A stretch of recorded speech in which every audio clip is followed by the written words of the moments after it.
3. Hi, I'm Will and I'm a journalist from The2 and I'm here with Mr Bullock to interview him about the greenhouse.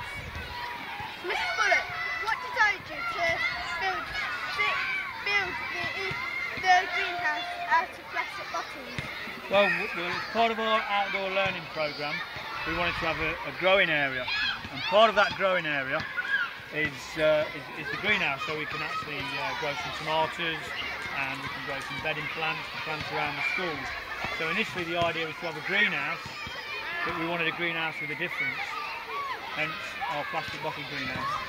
So how long did it take to build this brilliant greenhouse? Well, it was the actual project lasted around about 2 months.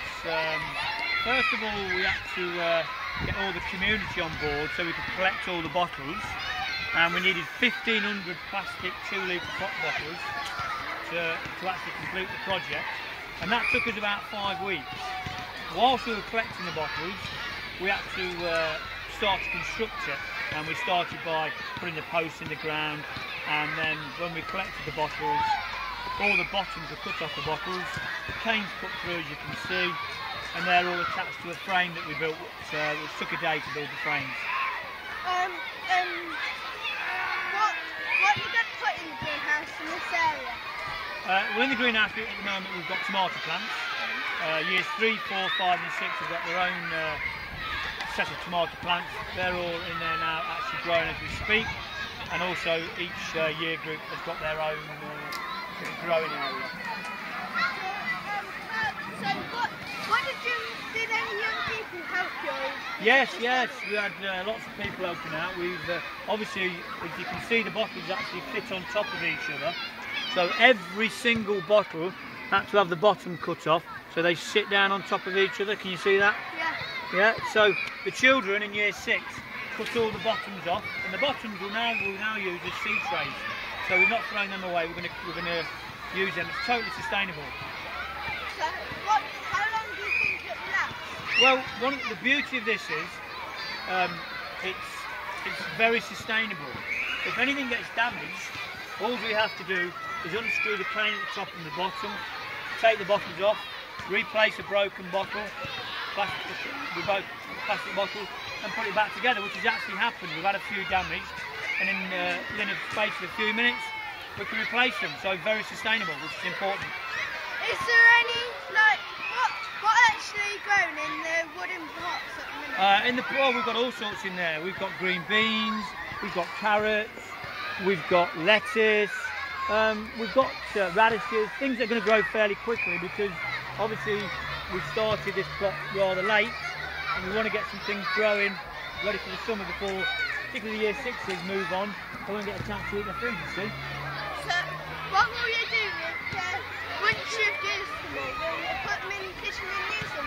The idea is that the children growing their own vegetables, we hope that that's going to inspire them to actually take the vegetables home, cook them and eat them.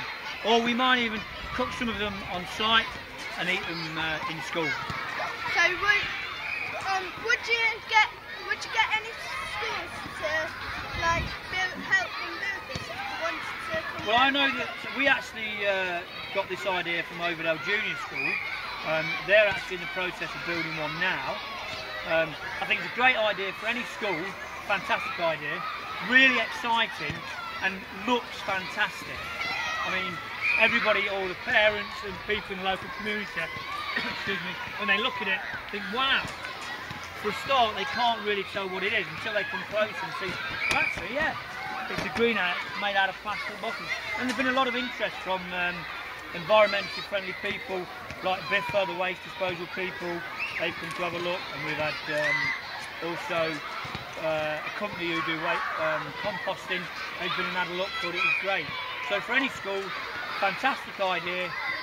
Collect the bottles, and I say build one of your own, because it's brilliant. Yes, it is actually a good idea, isn't it? It's a very good idea, and we've yet to find out just how good it is. Obviously, you know, we need some hot weather and see how things grow in there, but we're pretty confident that it'll do the job more than adequately. Do you think once you left school, will it carry on? Definitely. Mr Bullock, just before we go, would you be able to show us inside? Of course.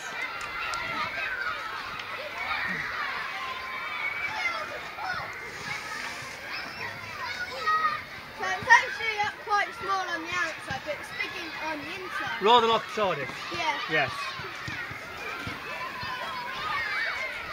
Round about 8 foot to 6 foot.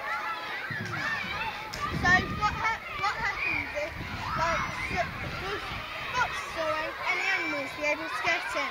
We've made it what we think is fairly safe from foxes and things like that. We've planked off the bottom there. We've supported the bottles here in the middle, so if anybody pushes against it, you know, it's not going to snap the canes. It's a very, very solid structure. 4x4 posts, concreted in the ground. It's a good job. Thank you for letting us in today. It's a pleasure, Rob. Anytime.